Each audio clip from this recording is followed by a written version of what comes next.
ఇకపై మీరు cash transactions ఎలా పడితే అలా చేయలేరు. ఎందుకంటే ఏప్రిల్ 1, 2026 నుండి క్యాష్ ట్రాన్సాక్షన్స్ పైన కొత్త రూల్స్ అమల్లోకి రాబోతున్నాయి. ఈ రూల్స్ చాలా స్ట్రిక్ట్. ఎంత అంటే మీరు వీటిని పాటించకపోతే 100% వరకు పెనాల్టీ పడవచ్చు. చిన్న మొత్తమే కదా, ఏమీ కాదు అనుకుంటే పొరపాటే. చిన్న అమౌంట్కి కూడా దాదాపు 84% వరకు పెనాల్టీ పడే అవకాశం ఉంది. అలాగే కేవలం పాన్ కార్డుతో మాత్రమే కాదు, ఇకపై ఆధార్ కార్డుతో కూడా మీ ట్రాన్సాక్షన్స్ని ట్రాక్ చేస్తుంది ఇన్కమ్ ట్యాక్స్ డిపార్ట్మెంట్. అయితే ఏంటి ఈ క్యాష్ ట్రాన్సాక్షన్ రూల్స్? దీని గురించి ఈ వీడియోలో క్లియర్గా తెలుసుకుందాం. వీడియోను ఎండ్ వరకు ఖచ్చితంగా చూడండి. నమస్కారం, నా పేరు ఉదయ్ కుమార్ గుంటి.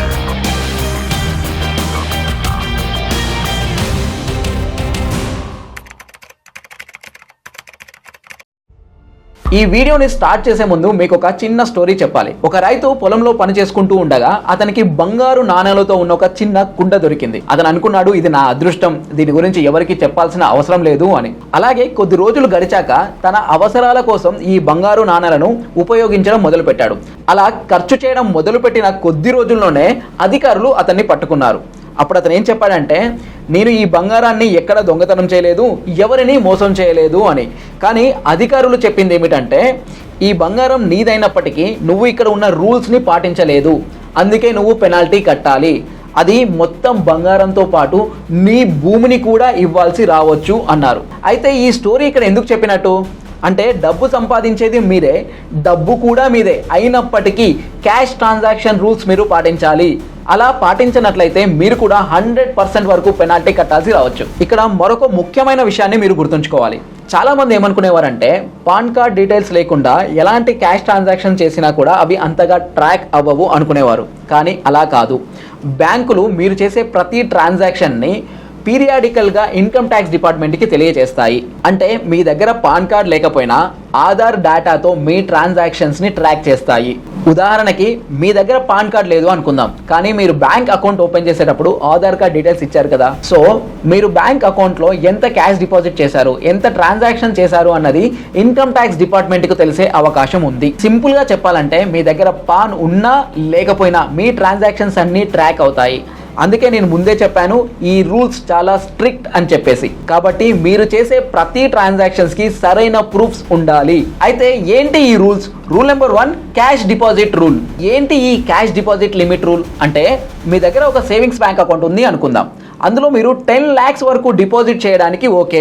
అంతకన్నా ఎక్కువ మీరు డిపాజిట్ చేసినట్లయితే దానికి మీరు ఎక్స్ప్లెనేషన్ ఇవ్వాల్సి ఉంటుంది. అదే కరెంట్ అకౌంట్ అయితే దాదాపు 50 లక్షల వరకు మీరు క్యాష్ డిపాజిట్ చేయొచ్చు. సో ఇంతకన్నా ఎక్కువ అయితే మీరు దానికి ఎక్స్ప్లెనేషన్ ఇవ్వాల్సి ఉంటుంది. ఇక్కడ ఒక ముఖ్యమైన విషయం ఏమిటంటే, మీరు ఎంత డబ్బు డిపాజిట్ చేశారన్నది కాదు, ఆ డబ్బు ఎక్కడి నుంచి వచ్చింది అన్నదే ముఖ్యం. ఉదాహరణకి మీ శాలరీ ఒక 12 లక్షలు అనుకుందాం. అప్పుడు దానికి సంబంధించిన శాలరీ స్లిప్స్ అనేవి మీకు ప్రూఫ్గా ఉంటాయి. అలా కాకుండా 10 లక్షల కన్నా ఎక్కువ మీ అకౌంట్లో వచ్చింది అనుకుంటే, ఫర్ ఎగ్జాంపుల్ 2 lakhs మీ అకౌంట్కి వచ్చింది అనుకుంటే, అప్పుడు దానికి సంబంధించిన ప్రూఫ్స్ అనేవి ఉండాలి. అలా లేకపోతే దాన్ని అన్ఎక్స్ప్లెయిన్డ్ ఇన్కమ్గా పరిగణిస్తారు. అప్పుడు మీరు దానిపైన 84% వరకు పెనాల్టీ పడే అవకాశం ఉంది. అంటే 2 లక్షల రూపాయలకు 1,68,000 పెనాల్టీ పడవచ్చు. ఇక్కడ మరొక ముఖ్యమైన విషయం ఏమిటంటే, మీ దగ్గర పాన్ కార్డ్ లేకపోతే మీ అకౌంట్లో 5 లక్షల కన్నా ఎక్కువ అమౌంట్ డిపాజిట్ అయితే అప్పుడు కూడా మీరు ఎక్స్ప్లెనేషన్ ఇవ్వాల్సి ఉంటుంది. సో 10 లక్షల కన్నా ఎక్కువ మీ అకౌంట్లో డిపాజిట్ అయితే దానికి ప్రూఫ్స్తో సహా మీరు ఇన్కమ్ ట్యాక్స్ డిపార్ట్మెంట్లో ఎక్స్ప్లెనేషన్ ఇవ్వాల్సి ఉంటుంది. Rule number 2, cash withdrawal TDS. అయితే ఏంటి ఈ క్యాష్ విత్డ్రావల్ TDS అంటే, మీరు ITR ఫైల్ చేస్తున్నట్లయితే 1 సంవత్సరానికి దాదాపు ₹1 కోటి వరకు విత్డ్రా చేసే అవకాశం ఉంది. దానిపైన మీరు విత్డ్రా చేసినట్లయితే 2% TDS అనేది కట్ అవుతుంది. ఒకవేళ మీరు ITR ఫైల్ చేయనట్లయితే, అంటే మీరు ITR ఇప్పటి వరకు ఫైల్ చేయకపోతే 20 లక్షల పైన 2% TDS అనేది కట్ అవుతుంది. ఒకవేళ ₹1 కోటి దాటినట్లయితే 5% TDS అనేది కట్ అవుతుంది. ఇక్కడ ఒక విషయాన్ని గుర్తుంచుకోండి, ఈ TDS ని మీరు తిరిగి పొందాలంటే ఇన్కమ్ ట్యాక్స్ రిటర్న్స్ ఫైల్ చేయాల్సి ఉంటుంది. Rule number 3, cash payment limit. అయితే ఏంటి ఈ రూల్ అంటే, మీరు ఎవరికైనా క్యాష్ లో పేమెంట్ చేస్తే కేవలం 2 లక్షల వరకు మాత్రమే పేమెంట్ చేయాల్సి ఉంటుంది. అంతకంటే ఎక్కువ చేస్తే 100% పెనాల్టీ పడవచ్చు. ఈ రూల్ మీరు పేమెంట్ చేసినా లేదా పేమెంట్ తీసుకున్నా కూడా వర్తిస్తుంది. అంటే మీరు ఏదో ఒక పనిని ఒప్పుకున్నారు, దానికి అడ్వాన్స్ గా 2 లక్షల రూపాయలు క్యాష్ తీసుకున్నారు అనుకుందాం. అప్పటి వరకు ఓకే. దానికన్నా ₹1 మీరు ఎక్స్ట్రా తీసుకున్నా కూడా 100% పెనాల్టీ కట్టాల్సి రావచ్చు. అయితే దీని గురించి ఎలా తెలుస్తుంది? ఏమీ కాదు అని అస్సలు అనుకోకండి. ఎందుకంటే మీరు ఆ డబ్బును తిరిగి బ్యాంకులోనే డిపాజిట్ చేయాలి. సో 100% ట్రాక్ అయ్యే అవకాశం ఉంది. అందుకే పెద్ద అమౌంట్స్ ని ఎప్పుడు కూడా క్యాష్ లో అస్సలు ట్రాన్సాక్షన్ చేయకండి. Rule number 4, property token advance. ఏంటి ఈ రూల్ అంటే, మీరు ఏదైనా ఒక ప్రాపర్టీని అమ్మాలి అనుకున్నారు. అప్పుడు కొనాలి అనుకున్న వ్యక్తి దానికి కొంచెం అడ్వాన్స్ టోకెన్ అమౌంట్ అనేది ఇస్తారు. మిగతాది 15 రోజుల్లోనో 20 రోజుల్లోనో ఇస్తాను అని ఒక అగ్రిమెంట్ చేసుకుంటారు. దాన్నే ప్రాపర్టీ టోకెన్ అడ్వాన్స్ అంటారు. అయితే ఈ అడ్వాన్స్ అనేది 20,000 కన్నా ఎక్కువ క్యాష్ లో ఉండకూడదు. అలా ఉన్నట్లయితే 100% వరకు పెనాల్టీ పడే అవకాశం ఉంది. ఇది చాలా అంటే చాలా important. So property token advance అనేది ఎప్పుడూ కూడా 20,000 కన్నా ఎక్కువ క్యాష్ లో అస్సలు తీసుకోకండి. అంత అవసరమైతే UPI లేదా బ్యాంక్ ట్రాన్స్ఫర్ రూపంలో చేయించుకోండి. Rule number 5, token refund. ఏంటి ఈ రూల్ అంటే, ఇది కూడా ప్రాపర్టీకి సంబంధించినదే. మీరు తీసుకున్న టోకెన్ అడ్వాన్స్ ని తిరిగి చెల్లించాలన్నా కూడా క్యాష్ లో చేయకూడదు. అలా చేస్తే కూడా పెనాల్టీ పడే అవకాశం ఉంది. అంటే మీరు ఒక ప్రాపర్టీని అమ్మాలి అనుకున్నారు, ఒక వ్యక్తి దాన్ని కొనాలి అని డిసైడ్ అయ్యారు, అందుకు మీకు టోకెన్ అడ్వాన్స్ కూడా ఇచ్చాడు. ఇప్పుడు ఏదో కారణం చేత నాకు ఆ ప్రాపర్టీ వద్దు, ఆ టోకెన్ అడ్వాన్స్ని రీఫండ్ చేయండి అని అడిగినట్లయితే మీరు 20,000 కన్నా ఎక్కువ క్యాష్ రూపంలో టోకెన్ని రీఫండ్ చేయకూడదు. అలా చేసినట్లయితే 100% వరకు పెనాల్టీ పడే అవకాశం ఉంది. సో మీరు టోకెన్ అమౌంట్ని తిరిగి చెల్లించాలి అన్నా కూడా UPI లేదా బ్యాంక్ ట్రాన్స్ఫర్ని మాత్రమే చేయాల్సి ఉంటుంది. Rule number 6, loan transaction. ఏంటి ఈ లోన్ ట్రాన్సాక్షన్ రూల్ అంటే, మీరు ఎవరి దగ్గరైనా లోన్ తీసుకున్నా లోన్ ఇచ్చినా కూడా 20,000 కన్నా ఎక్కువ క్యాష్లో ట్రాన్సాక్షన్ చేయకూడదు. అలా చేసినా కూడా పెనాల్టీ పడే అవకాశం ఉంది. అంటే మనకు ఏదో ఎమర్జెన్సీ ఉండి ఒక ఫ్రెండ్ దగ్గర తెలిసిన వాళ్ళ దగ్గర క్యాష్ రూపంలో లోన్ తీసుకున్నా కూడా, అంటే హ్యాండ్ లోన్ తీసుకున్నా కూడా అది కూడా ప్రాబ్లం అయ్యే అవకాశం ఉంది. దాని మీద కూడా పెనాల్టీ పడే అవకాశం ఉంది. ఫర్ ఎగ్జాంపుల్, మీ ఫ్రెండ్ మీ దగ్గర 30,000 రూపాయలు అవసరం ఉండి తీసుకున్నారు అనుకుందాం. ఆ 30,000ను మీరు UPI రూపంలో అతనికి ఇచ్చారు. అయితే అతను తిరిగి చెల్లించే టైంలో అతను క్యాష్ రూపంలో ఇస్తే ఆ 30,000ను మీరు అస్సలు తీసుకోకండి. అలా తీసుకున్నట్లయితే మీరు పెనాల్టీ కట్టాల్సి రావచ్చు.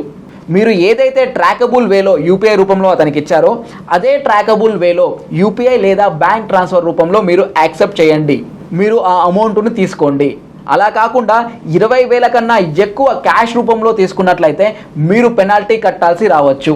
ఒకవేళ అలా కుదరనట్లయితే దానికి సంబంధించి మీరు ఏదైనా ఒక ప్రూఫ్ని మెయింటైన్ చేయాల్సి ఉంటుంది. అంటే ఒక చిన్న అగ్రిమెంట్ లాంటిది, లేదా అట్లీస్ట్ ఒక చిన్న వాట్సాప్ మెసేజ్ ఉన్నా అది మీకు ఎంతో హెల్ప్ అవుతుంది. Rule number 7, security deposit. ఈ రూల్ ఏంటంటే, హౌస్ రెంట్కి సంబంధించిన సెక్యూరిటీ డిపాజిట్ గురించి ఈ రూలు. ఇక్కడ కూడా 20,000 కన్నా ఎక్కువ క్యాష్లో ట్రాన్సాక్షన్ చేయకూడదు. అంటే మీరు క్యాష్లో 20,000 కన్నా ఎక్కువ డిపాజిట్ ఇవ్వకూడదు, అలాగే మీరు తీసుకోకూడదు కూడా. అలా తీసుకున్నా కూడా పెనాల్టీ పడే అవకాశం ఉంది. ఫర్ ఎగ్జాంపుల్, మీరు ఒక ఇంటిని రెంట్కు తీసుకోవాలి అనుకున్నారు.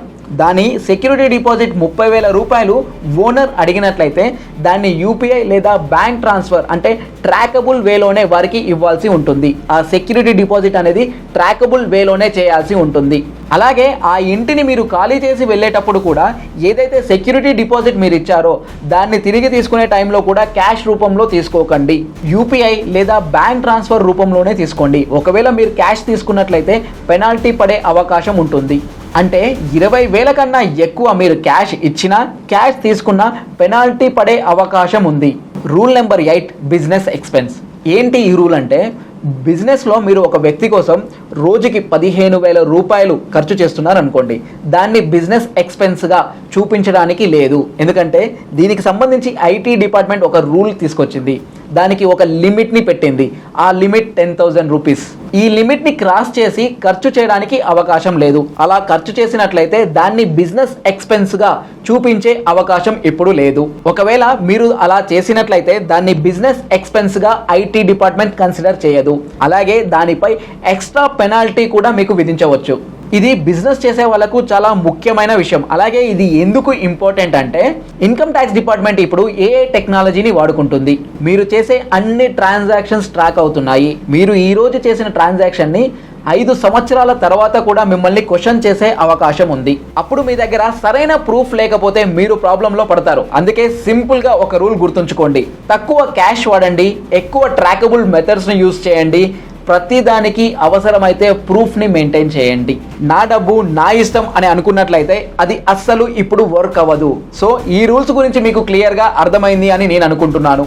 సో మీరు చేసే ప్రతి క్యాష్ ట్రాన్సాక్షన్ గురించి ఇప్పటి నుండి జాగ్రత్తగా ఉండండి.